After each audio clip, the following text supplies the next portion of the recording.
Hello. Stop while I eat. And today we are going to make orange marmalade. Oh, no, I changed my mind.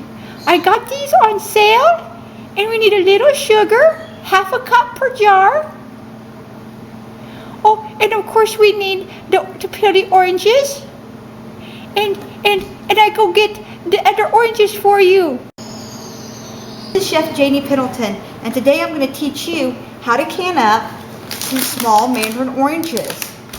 Okay, this is easy to do, and I actually got the idea from Nadine on Nadine's Kitchen on YouTube, and from Bear Prepper and Cat's Cradle. I think I said that right. And since I've been doing canning for 30 years, I thought I would kind of give my own little twist to things and maybe get in a little bit deeper of explaining on how to can. So you can buy fancy tools if you want to. You don't even need them. I never had these for 30 years. My husband just picked these up for me because he found them on a 50-cent sale. So now after all these years, I finally have some.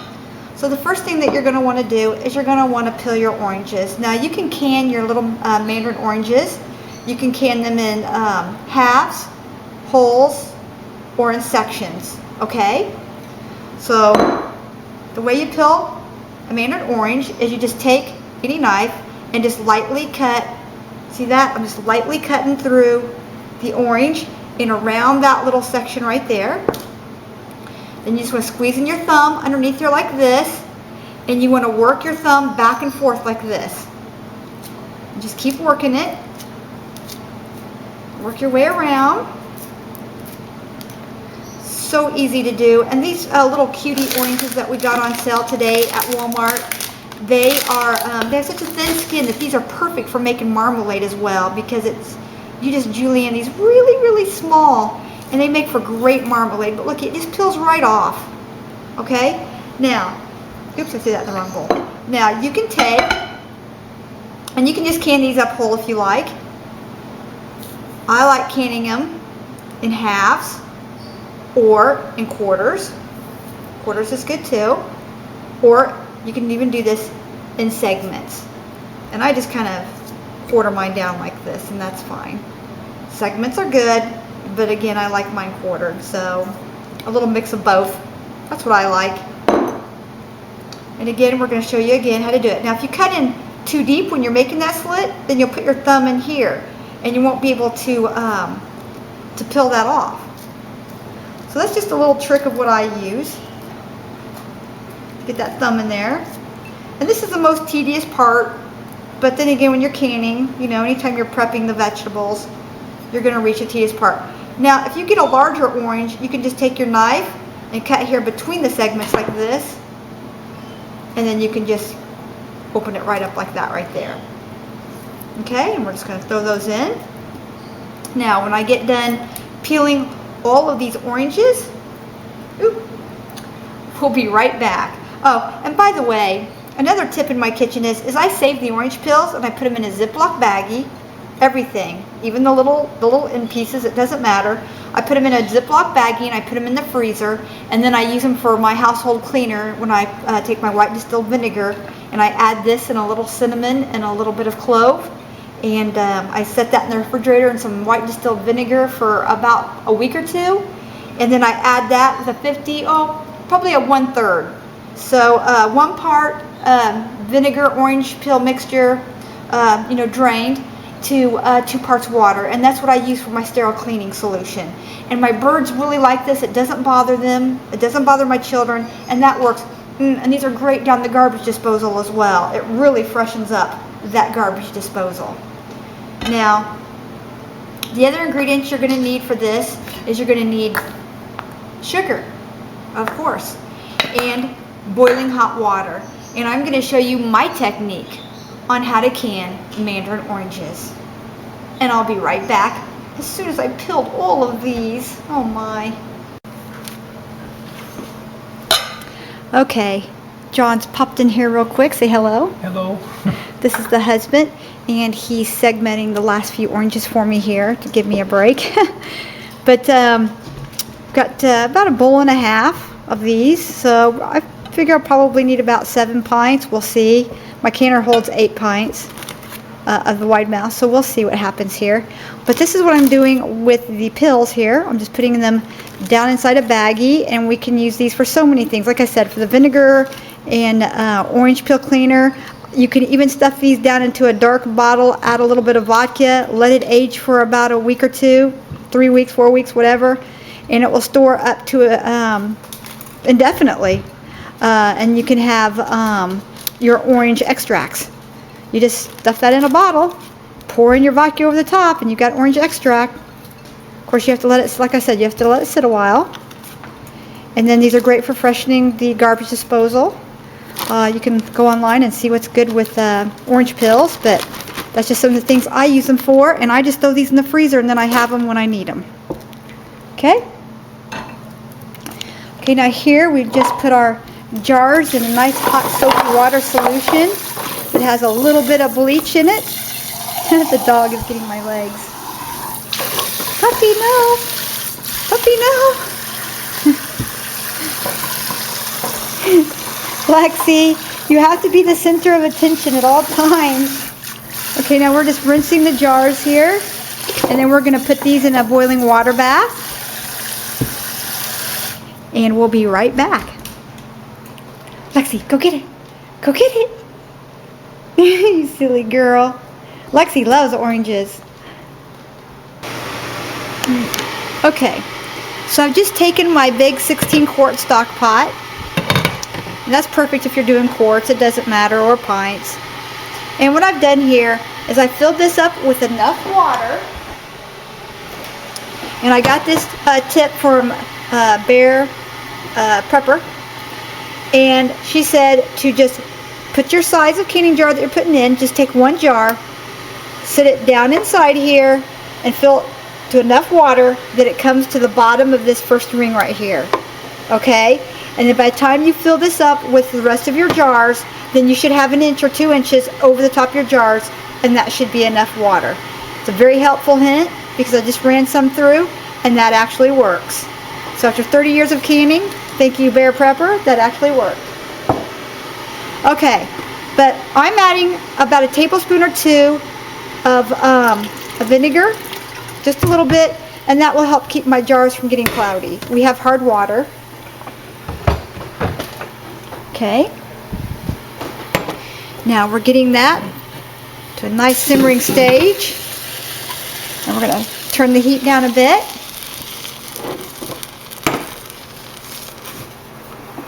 There we go. I'm making a little bit of a mess here, aren't I? Okay.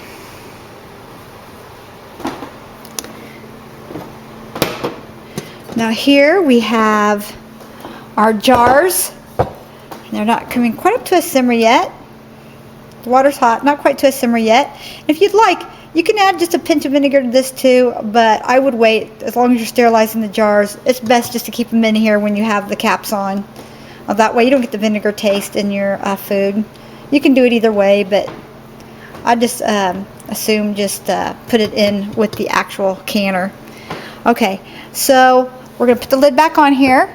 I've already sterilized these jars, washing them with a little bit of bleach and soap water that comes with the Ajax with bleach, and we washed them up really good. I usually sterilize in my dishwasher, but I'm only using a few jars, and I had an empty dishwasher, and I didn't want to run it, so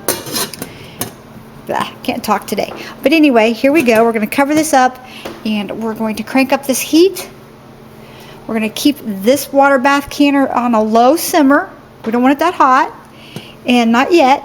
And we're going to bring our jars up to temperature so that we can pack them up and put them in here quicker.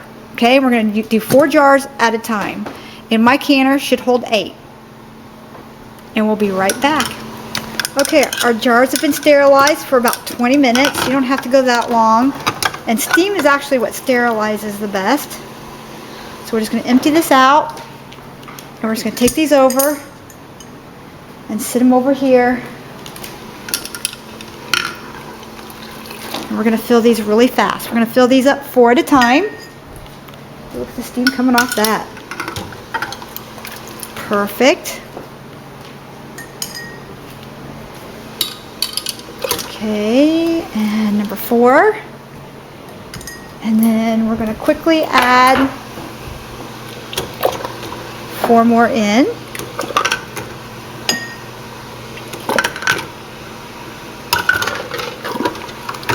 There we go, perfect. It's not good. Okay, we're going to put the lid on. And we're going to let those 4 steam for a few minutes while we fill our jars. Okay. Washed our hands, and if you'd like me, I'm allergic to orange pith apparently, and it makes my fingers go numb.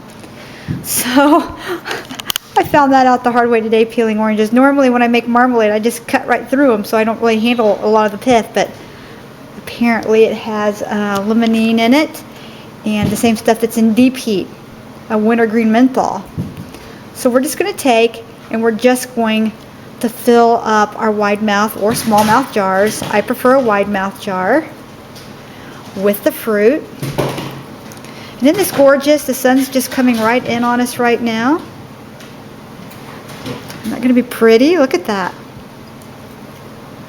And we want to fill this up till we got about 1/2 inch to 1 inch head space. I'm going to go for a little over 1/2 inch. And I'm going to water bath can these for 20 minutes. If you got any extra pith in there, you can kind of pull that off. I see a couple of extra pieces there, but that's fine. And you can pack these firmly or you can pack these lightly. That's entirely up to you. Now, if you'd like, you can make a solution of 2 to 3 cups of sugar to 5 to 6 cups of water. Your ratio is about, 60-40 or 50-50. That's entirely up to you. You can look in your ball canning guidebook and it will give you the ratios for different light to heavy syrups. But I'm going to show you a trick that's going to save that entire step. Alright, so what you want to do here is, like I said, you can make a simple syrup. Okay, so you could do 1/2 cup of sugar to the, I don't know if you can see this or not. This is a 1.5 cup mark here to the 1 inch line here. So you could go 1/3 cup sugar, or you could do the 1/2 cup sugar to the 1/2. And we're going to go ahead and we're going to do almost just a scant 1/2 cup of sugar. See, not quite a 1/2 cup. And we're going to put that over the top of each one. I'm not going to do that much. I don't even like mine that sweet. And you don't have, you can just add, you could add pineapple juice to this, or just straight up a little bit of sugared water. It doesn't matter. But I'm cheating, and I'm just doing a scant 1/2 cup on each one of these. Like I said, I don't even like mine to be that sweet. You can adjust the sweetness for whatever you like. That's entirely up to you. These are going to be canned, and there's already sugar in the oranges, so that's fine. I'm just kind of guesstimating about what I would like in mine. Now this right here is going to combine anyway. You could make your simple syrup and boil it on a stove, but you don't have to do that. That's going to boil in the jars anyway. Okay? And like I said, I don't want to add a whole bunch of sweetness to my mandarin oranges. I just don't want to. Okay? There. I'm cutting it short. That's it. That's enough sugar for me. Alright.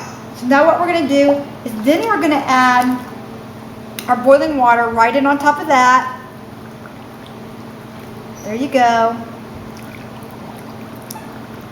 I'm just going to do a few here at a time.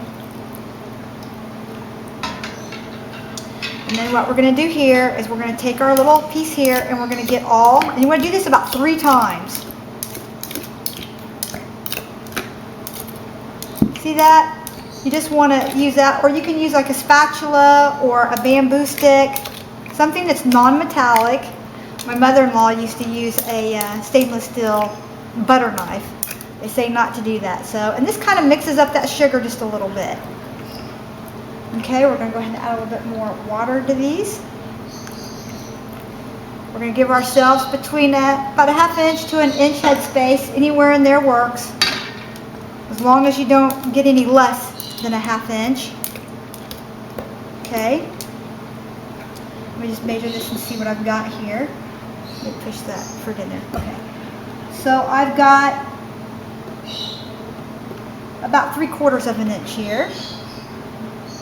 Yeah, so about 3/4 of an inch of head space here. And then what we're going to do is we're going to take a piece of paper towel, we're going to dip it into the very sterile water here, and we're going to wipe our rims just like this. It's very hot. Ooh, that's hot. This is a very sticky, well, what I did see by putting the sugar in and then pouring the hot water in is I actually helped melt into that sugar that might have been on that rim. Kind of helped melt that away, okay? Go over it a couple of times. Then this is a little trick that my ex-mother-in-law taught me. Just take your finger, dip it into the hot pot of water, and make sure, just give it a triple check for no cracks or leaks, and give that a nice little wet seal right there. We're going to take our lid, okay? One more check here. Make sure that your lid's been in nice hot water. You want it maybe just barely bubbles on the bottom. You do not want to boil these. Do not let them boil. And then you take a sterile ring. You don't want to leave these soaking in water because it'll rust them. And you just want to give it a crank like that. And then you want to take this immediately over and put it in the hot water. Now, before you put these in the water bath canner, you can use just a simple roasting rack like this in the bottom, or you can just set a few of these rings in the bottom just like this, and you can use that for a canning base. See, the sugar is settling on the bottom, but that's fine because it won't be there when we're done. And we're just going to sit that in there, put on the lid, and we're going to finish filling our pot with our jars. Again, we just dip that in there, make sure our rims are clean, dip our finger into the water, make sure that we don't have any cracked or broken rims, make sure we get that nice wet seal coming on here.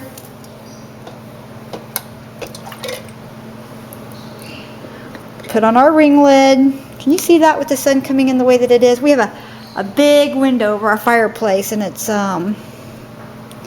shining in on us, that's for sure today. Make sure that these are nice and centered. Let me get down here where maybe you can see this a little better. Is that a little bit better? There we go. I'm sorry about the sun. And we just want to hand tighten this. We're going to do the same thing to this one. Get our ring. There we go. You can see that much better, can't you? And this just really saves you that step, and this is so good this way. And the water is very hot when you're water bath canning because you have more water. And when you pick this up, be sure and pick this up by the bottom of this glass rim right here. Don't pick it up by the band. Pick it up like that and let it slide up like that. And isn't that gorgeous? Look at that. These are absolutely gorgeous.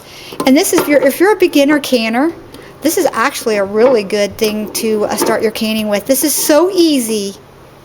Anybody can do it. And I mean anybody. And I know that sugar's sitting there on the bottom, but it won't be there when this is done boiling in 20 minutes. It'll be nice and dissolved. Okay, now we're going to finish doing this, and we'll be right back.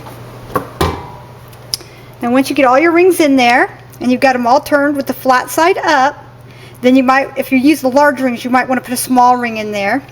But I just sat these on the edge there. You see that? They're just sitting on the edge of them, just like that right there.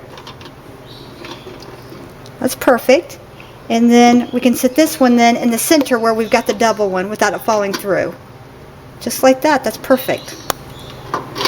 Okay, we're just going to bring this up to temperature.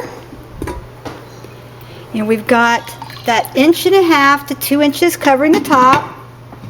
I just added a little bit more of the hot water from this because normally I use a roasting rack, and see how thin that is? That works. But I wanted to show you how the rings work, so I just went ahead and left them in the bottom of the pot. And that raised it up another 1/2 inch or so. So I had to add a little bit more water. So the theory of holding the water in up to the rim, if you're using the ring method, add another 1/2 inch, okay, of water. So you want to do it up to the very top of the jar. Alright, with that being said, now I've just kept what little water that I used for filling, and I put the other tray down the bottom of this pot, turned it on simmer, and we're just going to keep that covered on just a one burner, very low heat. And just going to keep that nice and sterile until we're done processing this set of jars. This will keep this hot so they don't break when they go into this jar for the final round. Okay, and we'll be right back when the water starts to boil. Okay, when you get a nice even boil going, and like I said, a glass lid with a vent, that's fine. Then you want to adjust your temperature. Make sure you got that nice steady boil going. And then we're going to start our time at 20 minutes. You could probably do this to be a 15 or a 16 minute process, but I go a little bit longer just to be sure, especially since it's oranges. I mean, they're high in acid, so even if we've added the sugar, we did a light sugar syrup, not a heavy one, so I went ahead and added the extra 4 to 5 minutes to the time. Just to be on the safe side, that's just me. Again, keep an eye on this. This is already starting to calm down a little bit. We want a nice steady boil going on that. Just like that right there. That's perfect. Okay, we'll be back here in about 19 minutes. We've removed this from the heat. Now, we didn't slide this across the glass top. We lifted it up and sat it over. And we let this rest for another full minute until the boiling water stopped. And if I can reach in here and grab one of these, I'm not real happy with these jar lifters. Okay. Just give it a tilt, get the water off the top. Isn't that gorgeous? Look at that. Just bring it over. And I want to show this to you in the light here. Not only is that pretty, but see, I told you that sugar would dissolve in there and make a nice light syrup. It's absolutely perfect. There we go. I got doggy under my feet here. Carry these all over. As you can see, most of that sugar did dissolve, and that's fine.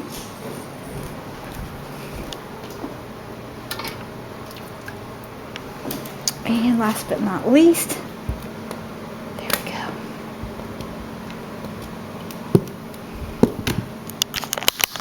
All right, now we have 2 more to process, and we'll get that done here in just a minute. I just wanted to say thank you to everybody that's been on my channel. I have 100 and some, well, I've had over 650 some thousand hits, and thousands of viewers who ask me questions on a daily basis. I'm sorry if I can't get to everybody all the time, but I can't do the films and work and bring you these great videos. And you know, if I'm answering emails all the time, fan questions all the time, so. But I do appreciate it. I do love to hear what you have to say, and I am reading what you have to say. But this is how I make my mandarin oranges. I hope this has inspired you, and I hope that you're going to come along for the ride on my next video, where I'm going to make some more jams and some more candied apples and things. So, and of course you can see here we've got all my green beans that I've canned last night. We have my candied pears, which my daughters just absolutely love. And we've taken all the bands off. When this cools, you want to be sure and take the bands off after 24 hours. Now, you don't want to tighten these bands. You want to leave them alone. Just let these cool. And you should hear some pinging. And I usually count them. If they look like to me like they didn't seal or ping in the actual water, so that we should be hearing some pinging here shortly. And when you do this, you want to sit this out of a draft and out of a cold draft. You want to keep this pretty much room temperature. Let this come down to room temperature on its own. Okay? So like I said, sit it out away from a draft. And after 24 hours, remove the rings, and you can reuse the rings. But do not tighten them back down again. That can loosen up your seal that you've made, because that glue underneath there is very hot and very sticky right now. Okay? Is that not beautiful? Mandarin oranges. This is Chef Janie Pendleton. Enjoy.